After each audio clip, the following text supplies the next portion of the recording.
आवाज उठाई गई है कि आने वाले समय में हम बिहार को एक विकसित राज्य कैसे बनाएं, चाहे वो शिक्षा का क्षेत्र हो, चाहे स्वास्थ्य का क्षेत्र हो, चाहे वो कानून व्यवस्था का क्षेत्र हो, चाहे वो रोजगार का क्षेत्र हो, चाहे पलायन का क्षेत्र हो।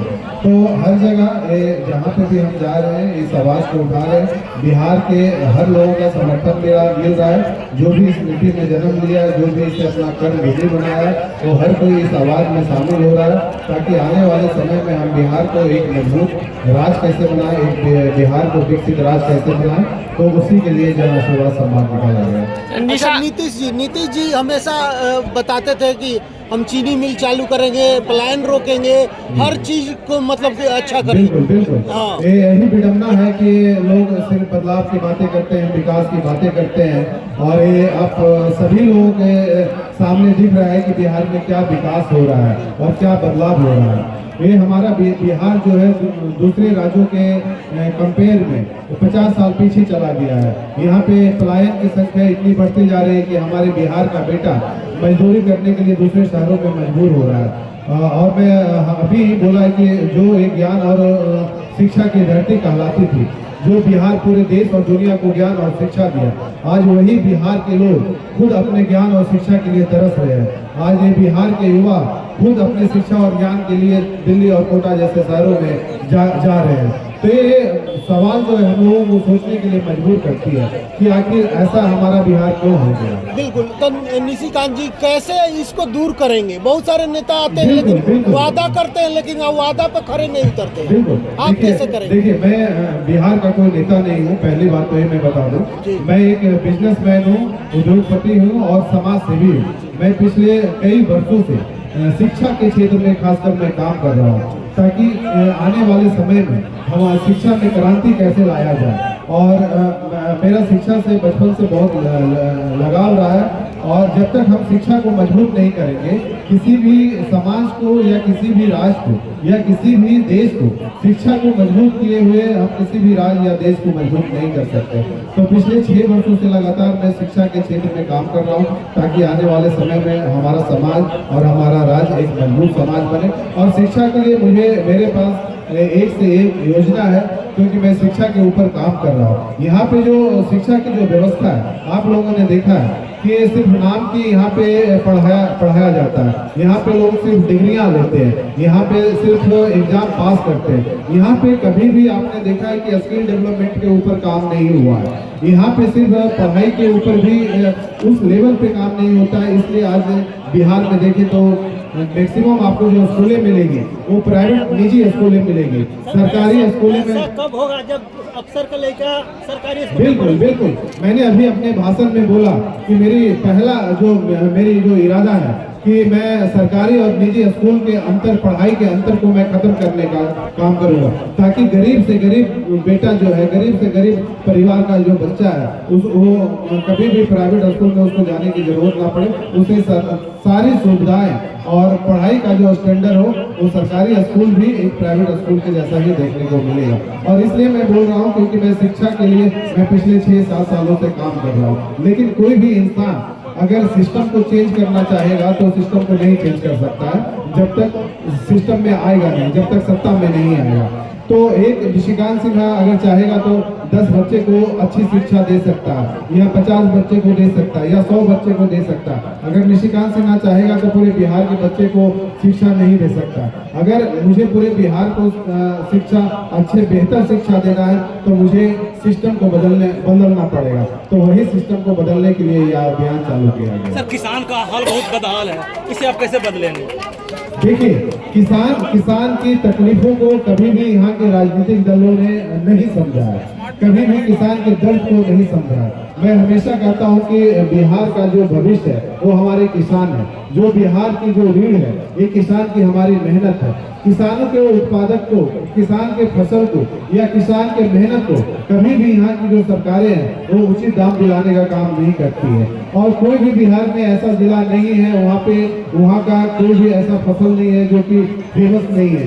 जैसे आप नगड़िया चले जाइए तो वहाँ पे भुट्टा है, आप बिहार शरीफ चले जाइए जाइएगा तो वहाँ का आलू बहुत फेमस है, आप मुजफ्फरपुर चले जाइए तो लीची बहुत फेमस है, और पूरे देश में सप्लाई होता है, पूरे वर्ल्ड में सप्लाई होता है। लेकिन कभी भी यहाँ के जो सरकारें हैं कभी भी किसान के लिए कभी भी सीरियस नहीं हुए हैं। तो मेरा पहला है कि कोई भी किसान का जो फसल का दाम है वो सस्ते दामों में इसलिए बिकती है क्योंकि उन्हें स्टोरेज का जगह नहीं दिया जाता है। तो मैं हर गांव में, हर पंचायत में बड़े से बड़े कोल्ड स्टोरेज खोलने का काम करूंगा, ताकि जो किसान का जो अनाज है वो मुफ्त में वहाँ पे स्टोरेज हो, और 10 रुपए का चीज सही समय पे आने पे उन्हें 20 रुपया मिले, डबल कीमत मिले। तो इस तरह से मैं व्यवस्था कर रहा हूँ किसान के लिए, और उन्हें सही समय पे उन्हें सिंचाई की व्यवस्था करवाया जाए, उत्पादन का व्यवस्था किया जाए, खाद का व्यवस्था किया जाए, और किसान को, हर किसान को मैं ब्याज मुफ्त में लोन देने का काम करूंगा, ताकि वो अपने खेती को, अपने फसल को आने वाले समय में मजबूती से काम करें। पलायन को कैसे रोकेंगे सर, क्योंकि बिहार को मजदूरों का राज्य बोला जाता है। बिल्कुल बिल्कुल, सबसे बड़ी जो हमारी समस्याएं हैं बिहार में, पलायन की समस्या है। ये सोचने की बात है कि आखिर हमें पलायन करने की जरूरत क्यों पड़ रही है। तो उसकी दो वजह है पलायन करने की, दो वजह, एक शिक्षा और दूसरी कंपनियां। अगर आप बेहतर शिक्षा दें बिहार में तो बिहार के बच्चे को प्राइवेट नौकरियां मिलने में दिक्कत नहीं होगी। आज दूसरे राज्य में लोगों को नौकरियां क्यों मिलती है? क्योंकि वहाँ पे स्कूल के टाइम से स्किल डेवलपमेंट के ऊपर काम किया जाता है, कौशल पे काम किया जाता है। लेकिन बिहार का कोई भी स्कूल देखे, जितने भी सरकारी स्कूल है, कभी भी स्किल डेवलपमेंट के ऊपर काम नहीं होता है। तो यहाँ के बच्चे डिग्रियां तो ले लेते हैं, लेकिन जब वो दिल्ली और मुंबई जैसे शहरों में प्राइवेट नौकरियां के लिए जाते हैं तो धक्का रोड पे खाना पड़ता है, उन्हें मिलती नहीं है। अब परीक्षा भी सर हमेशा जो है नीट का आप लोग देखें, यूपीएससी की देखिए, हाँ, उसमें भी मैं आता हूँ। अभी पलायन रोकने की बात है, तो जब तक हम शिक्षा को मजबूत नहीं करेंगे, जब तक हम स्किल डेवलपमेंट के ऊपर काम नहीं करेंगे, तब तक हमारा पलायन जो है रुकने का काम नहीं होगा। अब पलायन का रोकने का सबसे बड़ा जो यहाँ पे साधन है इंटरप्रेन्योरशिप, उद्यमिता को बढ़ाना। यहाँ पे कोई भी कंपनियां आप देख रहे हैं कि नहीं आ रही है। यहाँ पे दूसरी कंपनियां तो आने के दूर की बात है, यहाँ पे जो सरकारी नौकरियां हैं वो भी बरसों से बंद हो रही है। तो मेरी कोशिश रहेगी कि मैं पहले पुरानी कंपनियां, जो बंद कंपनियां हैं, उसको मैं खोलने का काम करूं, और यहाँ पे बड़ी बड़ी कंपनियों को इन्वेस्टमेंट कराऊं, बड़ी बड़ी कंपनियों को लाऊं, और ताकि बिहार का जो बेटा है बिहार में ही नौकरी करे, ना कि दूसरे शहरों में नौकरी करे। स्मार्ट मीटर का मुझे ज़्यादा आइडिया नहीं है, तो उसके बारे में बोलना मैं कुछ भी सही नहीं समझूंगा। लेकिन कोई भी गलत चीज़ गलत है, तो यहाँ पे मैं कोशिश करूँगा, और मेरा हमेशा इरादा रहा है कि खासकर गरीब लोगों को और मजदूर लोगों को और किसान लोगों को बिजली की जो मुहैया है वो फ्री होनी चाहिए। जन आशीर्वाद में आपको कैसा लोगों से प्यार मिल रहा है?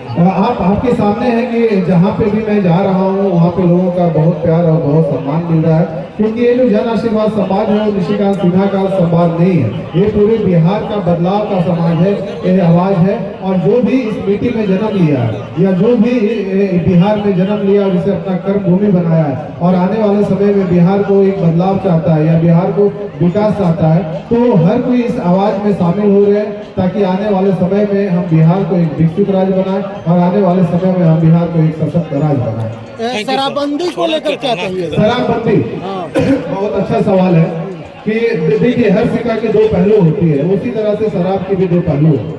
शराब किसी भी चीज का अनलीगल होना, चाहे वो शराब हो, चाहे वो किसी भी तरह का अवैध तरह से बेचना, वो गलत कहलाता है। अगर शराब बंद होने के बावजूद अगर अवैध तरीके से यहाँ पे शराब बेचा जा रहा है, तो उससे अच्छा है कि शराब को यहाँ पे फिर से चालू कराया जाए। ऐसा नहीं है कि देश के जिस शहर में, जिस राज्य में शराब बेचा जाता है वो राज्य डेवलप नहीं होता है। आप बिहार के बच्चे कहाँ जाते हैं रोजगार करने के लिए? दिल्ली, बॉम्बे, हैदराबाद, बेंगलोर, उस राज्य में शराब नहीं बिका जाता है, बेचा जा रहा है ना। तो क्या वो राज्य डेवलप नहीं हो रहा है, विकास नहीं हो रहा?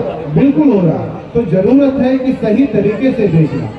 आज शराब की वजह से किसी भी राज्य में कम से कम 20,000 करोड़ का फंडिंग आता है, टैक्स आता है। अगर वही 20,000 करोड़ हम बिहार राज्य के लिए डेवलपमेंट के ऊपर अगर हम इन्वेस्टमेंट करें, तो हमारा यहाँ पे जो हेल्थ विभाग है, स्वास्थ्य विभाग है और जो शिक्षा विभाग है वो कहां से कहां चला जाएगा। हर साल अगर हम 10,000 करोड़ हम अपने हेल्थ डिपार्टमेंट में लगाते हैं और एजुकेशन डिपार्टमेंट में लगाते हैं तो ये निश्चित है कि प्राइवेट स्कूल में हमारे कोई भी किसान के बच्चे, मजदूर के बच्चे पढ़ने नहीं जाएंगे और कोई भी बिहारी पैसे के अभाव में या इलाज के अभाव में अपना दम नहीं तोड़ेगा। ऐसा नकली शराब पी करके काफी बिहार मैं में वही बोल रहा हूँ कि अवैध तरीके से शराब बेचना या नकली शराब बेचना, इससे अच्छा है कि आप बिहार में शराब को चालू किया जाए सही तरीके से, ना कि गलत तरीके से। बहुत बहुत धन्यवाद।